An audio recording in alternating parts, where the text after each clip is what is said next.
السلام عليكم ورحمه الله وبركاته. ازيكم يا حبايبي، عاملين ايه؟ يا رب تكونوا بخير ان شاء الله. النهارده هنعمل مع بعض الكشري المصريين. هنجيب المقطعه 5 بصلات، ودول 4 معالق نشا. هنحط كده النشا على البصل، لازم نقلبه كده بيطلع بقى مقرمش كده كله على بعضه.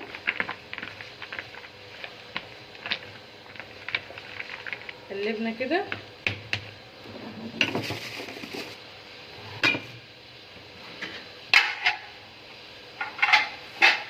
وهنرفع كده صينيه مع فيها زيت على النار عشان نحط فيها البصل. وكده حطينا عليه النشا بتاعنا اهو.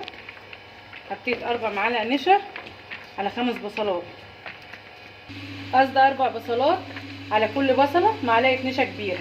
هنسيب بقى الزيت بتاعنا كده وننزل بيه عشان يطلع مقرمش معانا. هننزل بالبصل، نحط البصل كده، نحطش كتير عشان يطلع مقرمش معانا. وهنا حاطه اهوت الزيت، هنزل بالشعريه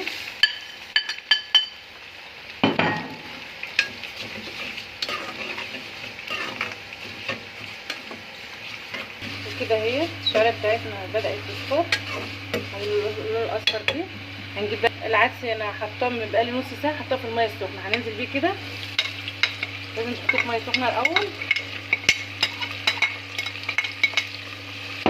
كله على بعضه كده تاني، نديله تشويحه مع بعضه.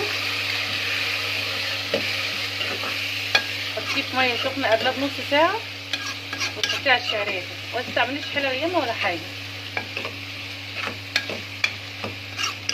نقلب كده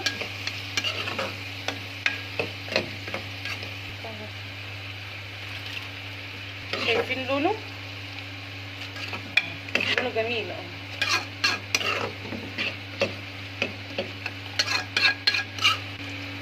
هنبص بقى على البصل بتاعنا اهو كده. البصل خلاص هنطلعه،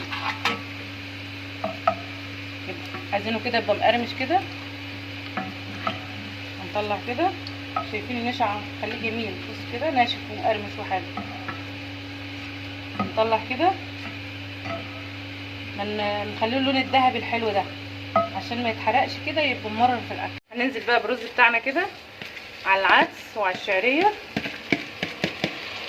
نديله تقليبه كده على بعضه اهو. نقلب كله على بعضه كده. لو عايزه تحطي المكرونه عليه حطي، يعني ايه كتريش ميه كتير. بصي انا يا دوبك مغطيه بس اهو، مغطيه مش حاطه ميه كتير، مغطيه بسنتي كده اهو، يعني مش حاطه ميه كتير، سنتي بس. بعد الرز كده بس كده احط شويه ملح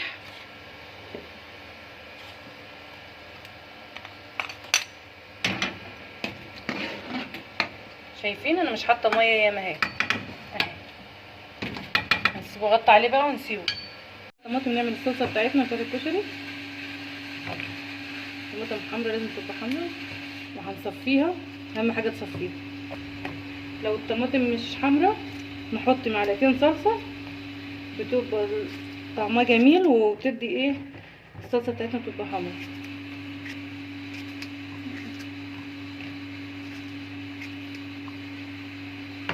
كده هننزل اولع علينا كده. ولعت العين الكبيره كده عشان تنجز معايا. نحط هنا كده. هننزل بمعلقه توم كبيره. طبعا انا عملت في الطاسه اللي انا عامله فيها البصل، يعني قيمه صفيت الزيت بتاعها، صفيت الزيت الاول وحط شويه من الزيت اللي انا كنت بعمل في البصل. نقلب فيه كده، واكله بسيطه وخفيفه.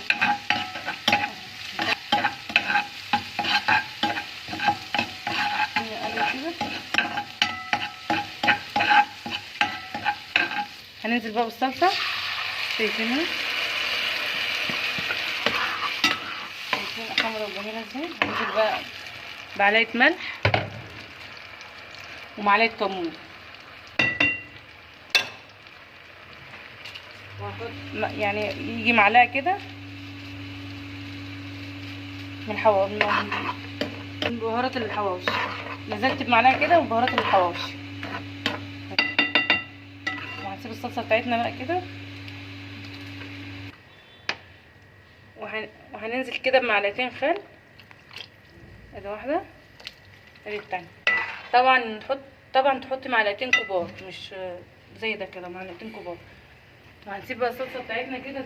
طبعا انا حطيت الميه اهيت على النار، الميه بتاعتنا غلت وكده. هننزل بالمكرونه، وهننزل بالسباكيت طرفها اهيت معاها، اعملها نصين كده كده.